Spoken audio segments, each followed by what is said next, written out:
ছোটবেলায় আমরা সবাই দেব, শাকিব খান, জিতের অনেক অনেক গানে নাচানাচি হয়েছে, অনেক অনেক গান শুনেছি, কিন্তু এরপরও দেখা যায় কোনো একটা ফ্রেন্ড সার্কেলে যে এর গান পছন্দ, দেবের গান পছন্দ, আরেকজন জিতের, আরেকজনের শাকিব খান, এমন করতে করতে অনেকের গানই পছন্দ। কিন্তু আসলে দেব, জিৎ, শাকিব খানের মধ্যে আসলে কে সেরা, কাদের গান সবচেয়ে বেশি ভাইরাল এবং কারা সবচেয়ে সেরা, আজকে বলবো সেই বিষয়ে কথা।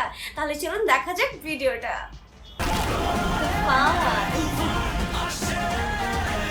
এখনকার সবচেয়ে ফেমাস সং আমার জিৎ অনেক বেশি ভালো লাগে, হ্যান্ডসাম। আর দেবের এই গানগুলো না একসময় অনেক অনেক বেশি ফেমাস ছিল। এই গানটা অনেক অনেক বেশি ফেমাস হয়েছিল শাকিব খানের। প্যার কা ঝটকা, দেবের এই গানটা অনেক অনেক বেশি সুন্দর। ছোটবেলার কথা মনে পড়ে যায় এই গানগুলো শুনতে। দেবেরটাও সেম, আমি রাখবো হাজার জিৎ আর কোয়েলের কেমিস্ট্রি অনেক বেশি সুন্দর ছিল। আমি মরে যেতে পিছলে আগের রেকর্ড ভেঙেছি। জিৎ কিন্তু অনেক ফেয়ার, খুবই হ্যান্ডসাম। বেশি করেছি প্রেম করেছি করবই তো। আমার এই গানগুলো না কেন যেন এত এত বেশি ভালো লাগে, মানে কি বলবো, গানগুলো বেশি করেছি প্রেম করেছি করবই তো। বেশি করেছি প্রেম করেছি করবই তো। বেবি জান জান শাকিব খান সুপার হ্যান্ডসাম। এই গানটা অনেক বেশি হিট ছিল তখন। ঈদের গানগুলো না সুন্দর লাগে। দেখা যায় আমরা সালমান শাহরুখদের অনেক অনেক ঈদের সং ছিল ফেমাস, আসসালামু আলাইকুম, এভাবে কিছু একটা গান ছিল, খুবই খুবই ফেমাস। এই ছোট্টবেলার এই গানগুলো যে কি দুর্দান্ত লাগে, এখনো মনে হয় যে ছাড়লে যে খুব বেশি ভালো লাগে, ছোটবেলার স্মৃতির কথা মনে পড়ে যায়। দেবের 2014 রিমিক্স কাওয়ালি, মানে নাচানাচির গান একেবারে কি যে সুন্দর লাগতো এই গানগুলো, মানে একটা সময় দুর্দান্ত লাগতো। আর এই সময় গানগুলো যখন প্লে হতো নাচানাচি শুরু হয়ে যেত। জিতের এই গানটা, ও বন্ধু তুমি শুনতে কি পাও, ও মাই গড, আমি তখন সেই ছোট্ট সুপার ছোট্ট ছিলাম। গানটা যে কি পরিমাণ পছন্দ আমার। একটা কথা বলি, আমার লাইফের আমি হচ্ছে ফার্স্ট যে গানটা শিখেছি, হারমোনিয়ামে তুলেছিলাম, সেটা হচ্ছে ও বন্ধু তুমি শুনতে কি পাও। এটার সাথে আমার ছোটবেলায় অনেক অনেক স্মৃতি জড়িত আছে, যে সেই ছোট্টবেলায় প্রথম যখন এই গানটা অনেক অনেক বেশি ফেমাস ছিল, সেই ছোট্টবেলায় আমার হারমোনিয়ামে আমার এই গানটা আমি ফার্স্ট তুলেছিলাম আর সবাইকে শুনিয়েছিলাম হারমোনিয়ামে, যে আমিও গান বাজাতে পারি সেই ছোটবেলায়। ওকে, বাকিটুকু দেখি। আর এই যে লাস্ট সিন টাইম মুভির, আমি যে বড় হয়ে কতবার দেখেছি মুভিটা, অসাধারণ। তখন জিৎ বলতে আমি পাগল ছিলাম। শাকিব খানের এই গান মিমের সাথে খুব বেশি ফেমাস হয়েছিল, গানটা অনেক অনেক সুন্দর ছিল। এত এত বেশি ভালো লাগতো এই গানটা যে তখনই গুনগুন করে গাওয়া হতো, যে কি জাদু করেছো বলো, কি জাদু করেছো, হ্যাঁ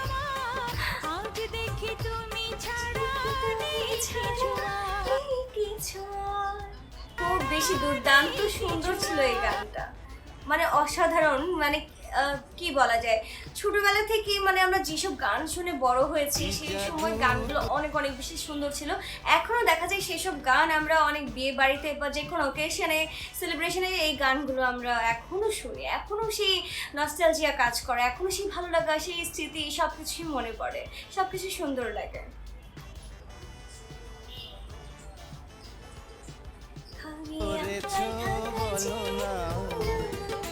পাগলো, যে কি সুপার ডুপার হিট ছিল দেবের এই গানটার, কোয়েলের থোড়াসা কার্লি রোম্যান্স, মানে কেউ কারো থেকে ফেলানোর মতো না।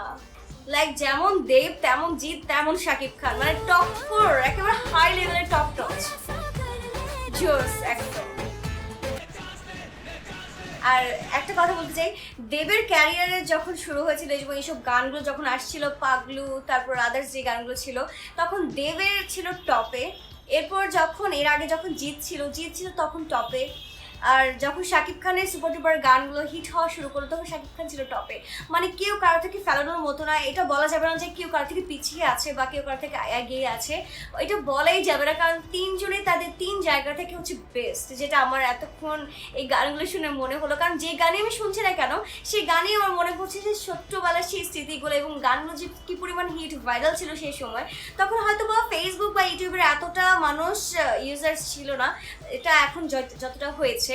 এখন দেখা যায় ভিউজ হিসেবে মানুষ গানকে ট্রেন্ডিং করে বা আদার্স কোনো কিছুতে, বাট এই গানগুলো যখন টিভিতে বাজতো তখন এত বেশি সুন্দর লাগতো যে ঘরের মধ্যে একটা নাচানাচির প্লেস, একটা মানে এনভায়রনমেন্ট ক্রিয়েট হয়ে যেত আসলে। শাকিব খান আর হচ্ছে শুভশ্রী,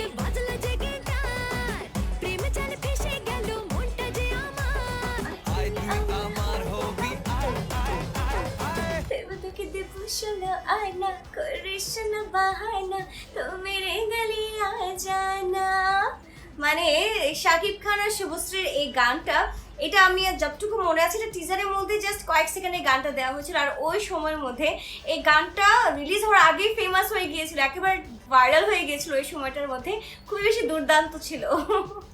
এবং এই গানটা আমিও কভার দিয়েছিলাম। আচ্ছা, নেক্সট হচ্ছে আমাদের এই গানগুলো শুনতে কি কষ্ট লাগতো, মানে ছাকাটাকে না খেয়েও মানে মনে হয় যে কি পরিমাণ ছাকা খেয়ে ফেলছে এমন মনে হতো, যে চোখের জলে ভাসিয়ে দিলাম। খুব বেশি দুর্দান্ত, মানে খুব বেশি সুন্দর এগুলো আসলে। আসলে শাকিব খান, দেবজিৎ, এই তিনজন কেউ কারো থেকে আসলে কোনোভাবেই কম নয়।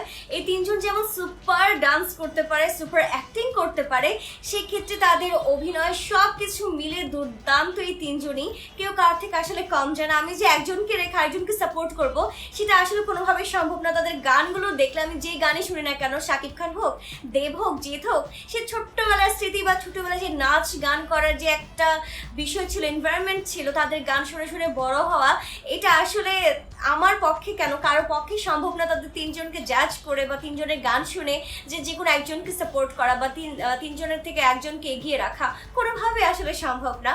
তো তিনজনই আমার পক্ষ থেকে অনেক অনেক বেশি এগিয়ে আছে। দুর্দান্ত ছিল তাদের সব কিছু পারফরমেন্স, তাদের অ্যাক্টিং, তাদের ডান্স, তাদের সব কিছু মিলে তাদেরকে দুর্দান্ত ছিল সব কিছু। ছোট্টবেলাটা খুব বেশি ভালো কেটেছে একমাত্র তাদের এই গানগুলো শুনে, যে নাচে গানে মাতিয়ে রাখতো তারা আসলে। তো এই তিনজন তো আমার কাছে অনেক অনেক বেশি বেস্ট। অবশ্যই বলবেন আপনার কাছে শাকিব খান, দেব এবং জিতের মাঝে কে বেশি সেরা, অবশ্যই তো কমেন্টস করে জানাবেন। আর ভিডিওটি ভালো লেগে থাকলে লাইক, কমেন্টস আর শেয়ার করতে একদমই ভুলবেন না। আমি স্মৃতি, দেখা হয়ে যাবে নেক্সট কোনো ভিডিওতে আপনারই সাথে। So stay tuned.